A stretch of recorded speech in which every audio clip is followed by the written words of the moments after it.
नमस्ते। आज हामी एउटा निकै जटिल तर एकदमै महत्त्वपूर्ण विषयमा कुरा गर्दैछौँ। जातीय र धार्मिक अतिवाद, उग्रवाद र कट्टरपन्थ।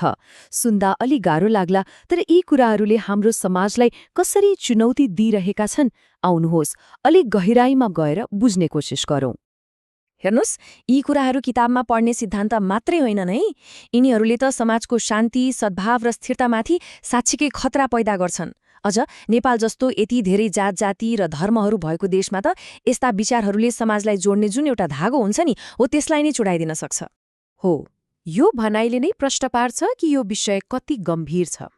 र यो कुनै एउटा देशको मात्रै टाउको दुखाइ होइन, यो त एउटा विश्वव्यापी चुनौती हो जसले समाजको जग नै हल्लाइदिन सक्छ। ल अब अलि भित्र पसौँ है त। पहिला त अतिवाद भनेको के हो त्यो बुझौँ। यसलाई खास गरी दुईवटा रूपमा हेर्न सकिन्छ, एउटा जातीय, अर्को धार्मिक। अब प्रश्न उठ्छ, यी दुईमा फरक चाहिँ के छ त? जातीय अतिवाद भनेको सिधा सिधा भन्दा हामी नै ठूलो, हामी नै राम्रो भन्ने सोच हो।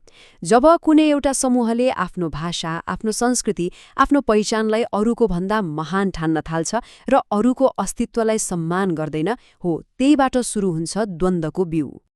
अब लागौँ धार्मिक अतिवादतर्फ। यो भनेको आफ्नो विश्वासमा मात्रै सीमित रहने कुरा होइन।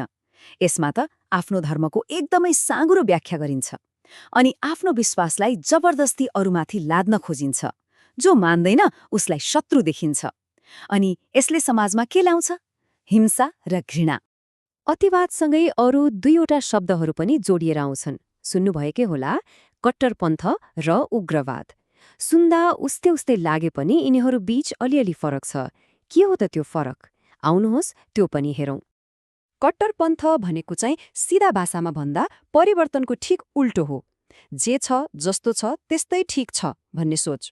यसले पुरानै सामाजिक धार्मिक नियम मान्यताहरूलाई अँगालेर बस्छ र कुनै पनि नयाँ कुरा वा आधुनिकतालाई आफ्नो पहिचानमाथिको हमला जस्तो देख्छ। अनि उग्रवाद हो, यो चाहिँ ठिक उल्टो। यसले अहिलेको व्यवस्थालाई जस्ताको तस्तै फालेर तुरुन्तै रातारात क्रान्तिकारी परिवर्तन ल्याउन चाहन्छ। अनि त्यसको लागि बल प्रयोग गर्नु परे पनि पछि हट्दैन।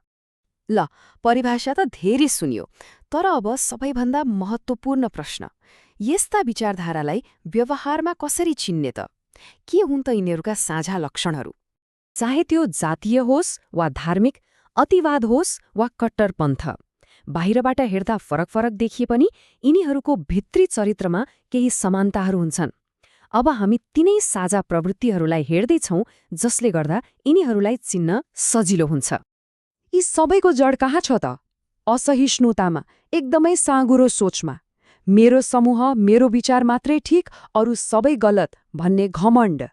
अरूको अस्तित्वलाई नै स्वीकार नगर्ने अनि मनमा बदलाको भावना पालेर बस्ने। यस्तै कुराहरूले नै यस्ता विचारधारालाई हुर्काउँछ। अनि जब यस्तो सोचाइ काममा देखिन थाल्छ नि, तब अवस्था एकदमै डरलाग्दो हुन्छ। हिंसा गर्न पछि नहट्ने, देशको कानून नै नमान्ने, सामाजिक एकता भत्काउने र हतियार नै उठाउनुपर्छ भन्ने विश्वास, यिनीहरूका काम गर्ने तरिका नै यस्तै हुन्छन्। र अन्त्यमा यसको सबैभन्दा ठूलो मार कसलाई पर्छ? पुरै समाजलाई। यस्ता सोचले राष्ट्रिय एकतालाई त कमजोर बनाउँछ नै, समाजमा एकअर्काप्रतिको विश्वास र सद्भाव पनि भत्काइदिन्छ। देशमा राजनीतिक अस्थिरता निम्त्याउँछ, विकासको काम रोकिन्छ र समाजलाई टुक्रा टुक्रामा बाँडिदिन्छ। यो सबै कुराको विश्लेषण गरिसकेपछि हामी एउटा निष्कर्षमा पुग्न सक्छौँ। आखिर यी सबै विचारधाराहरूको अन्तिम असर के हो त समाजमा? निचोडमा भन्नुपर्दा नाम जेसुकै होस्, जातीय अतिवाद, धार्मिक कट्टरपन्थ वा उग्रवाद, यी सबैको अन्तिम परिणाम एउटै हो, सामाजिक सद्भाव र राष्ट्रिय एकतालाई कमजोर बनाउनु। यसले समाजलाई भित्रभित्रैबाट खोक्रो बनाइदिन्छ।